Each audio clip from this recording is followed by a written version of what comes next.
amazing feeling of freedom.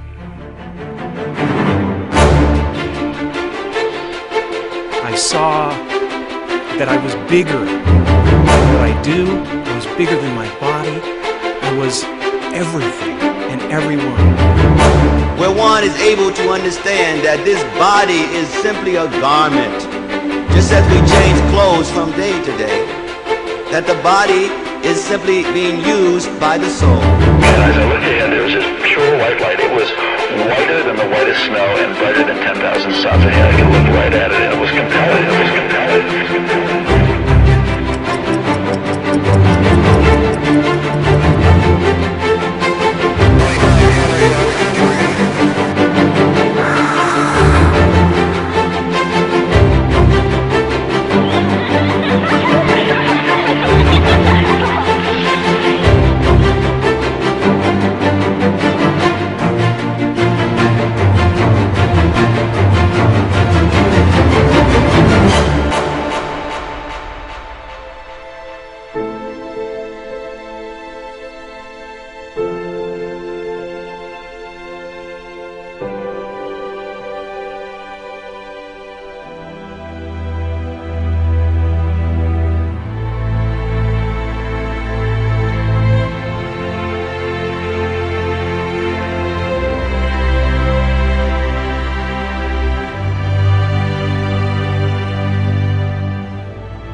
The human heart is now documented as the strongest generator of both electrical and magnetic fields in the body.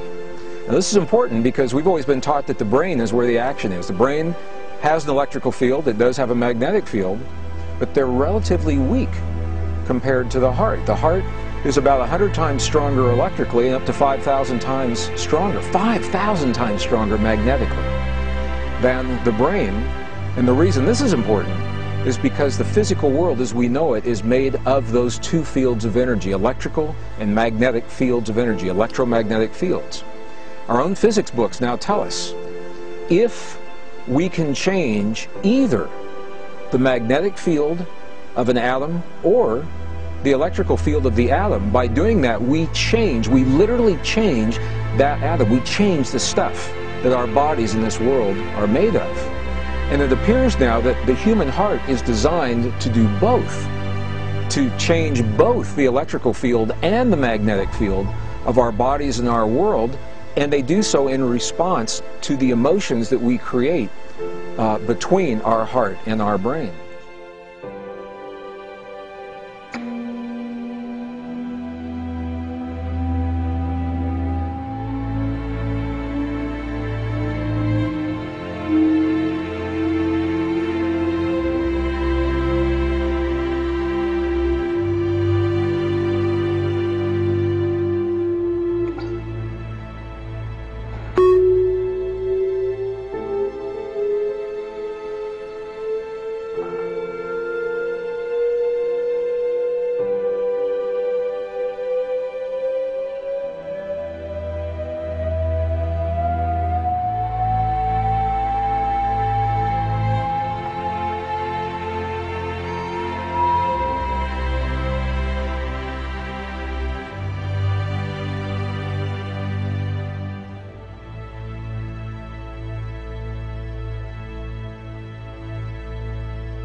there are 300,000 manuscripts and books on peace. Each of these books and manuscripts have been read by an average 3 people, including the author and the publisher. Who wants to read another book, about peace? We want to create peace. There's an actual science of peace. Because the field of consciousness is the field of unity, field of bliss, field of peace. On a tangible, palpable, powerful, physical level, millions of times more powerful than the nuclear force, if we can just access it. But consciousness can access it. What we need are more peacemakers who develop their nervous systems to the point where they become lighthouses of peace, radiating peace. Peace, peace, peace.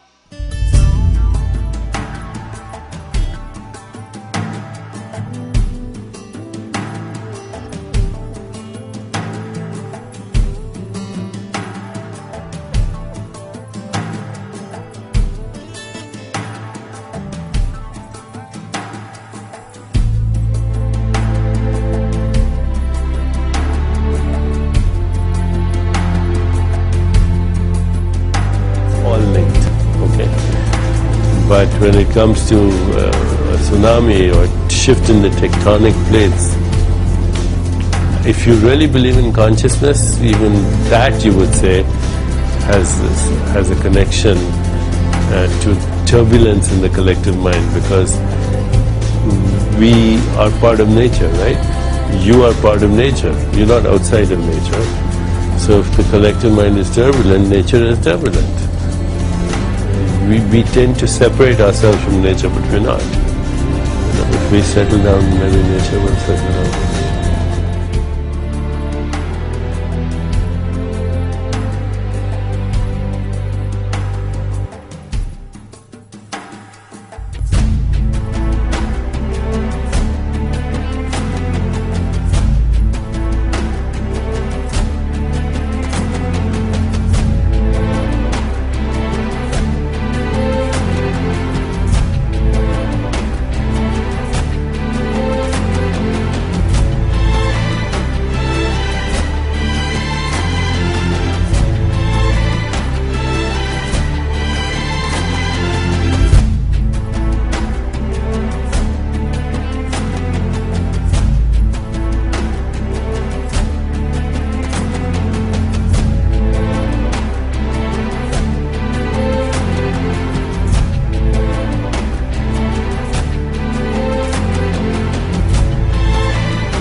Over the past 18 years, our research center has investigated heart-brain interactions, how the heart and the brain communicate with each other and how that affects consciousness and our perceptions.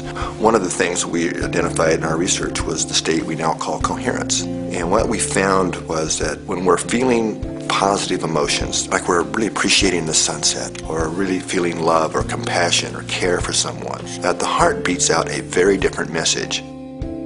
The heart generates by far the largest rhythmic electromagnetic field produced in the body. And what we've now found is that if we look at the spectrum analysis of the magnetic field radiated by the heart, that emotional information is actually encoded and modulating into those fields. So by learning to shift our emotions, that's changing the information we're encoding into the magnetic fields radiated by the heart, and that can impact those around us. We are fundamentally and deeply interconnected with each other and the planet itself, and what we do individually really does count and matters.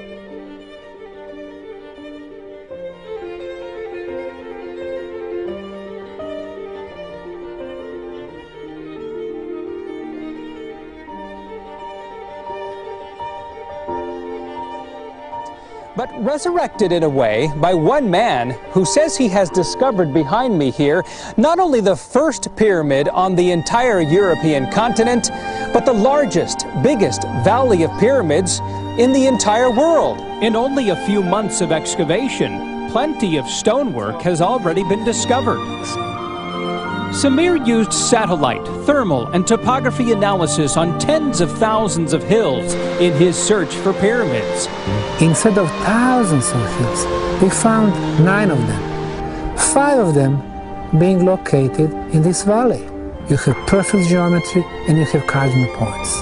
Once I saw that a year and a half ago, I immediately knew that this is not a naturally made hill, but man-made.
Guatemalan archaeologists are making a fascinating discovery. Let's go to CNN's Brooke Baldwin. She traveled to Mirador and came back with an amazing story. Brooke, tell our viewers what's going on. Wolf, I think I'm officially an archaeology geek. Our CNN crew, we're the first TV camera actually in the world to shoot the face of what may be the world's largest pyramid by volume. This pyramid, it is covered by the canopy of the jungle. It is currently facing several threats. From the air, it looks like just jungle, but these forests in Guatemala hide an ancient secret. The city of Mirador, often referred to as the cradle of Mayan civilization, the size of a modern-day metropolis. This is no mountain. It's a pyramid, and according to the Mirador Basin Project, it may be the largest pyramid by volume in the world.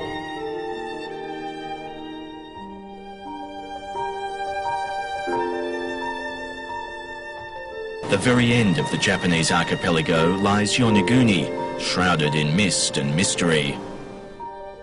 Several meters beneath the surface lies one of the world's greatest mysteries, a place that could quite literally rewrite human history.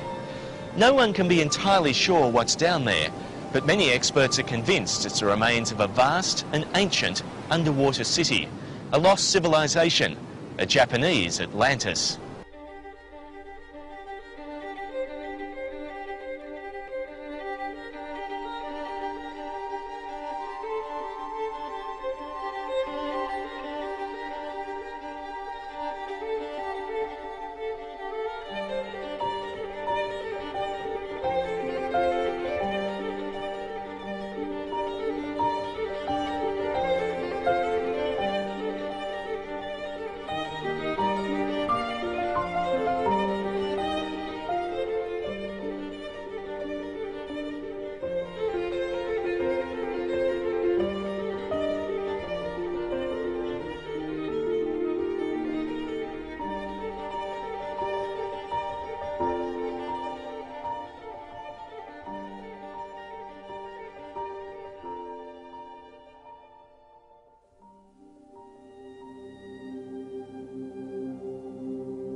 we look for a glorious denouement, when we will discover that we are actually members of one family. Help make our planet a more peaceful, healthy, and equitable place to live. The path of forgiveness instead of revenge.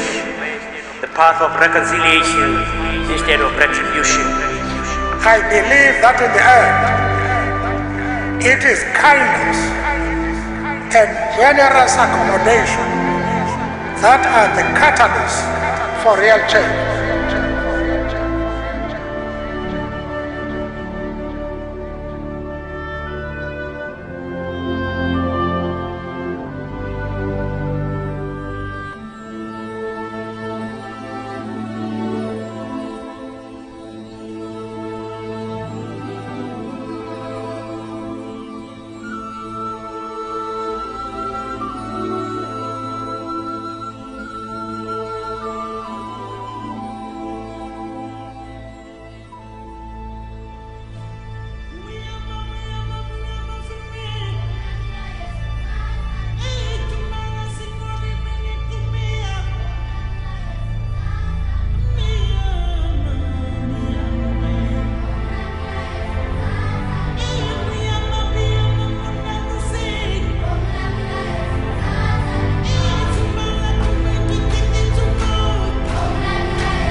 That which you give your energy and your emotion to becomes your reality. It is every human's gift. Whatever you give your emotion to becomes reality for you.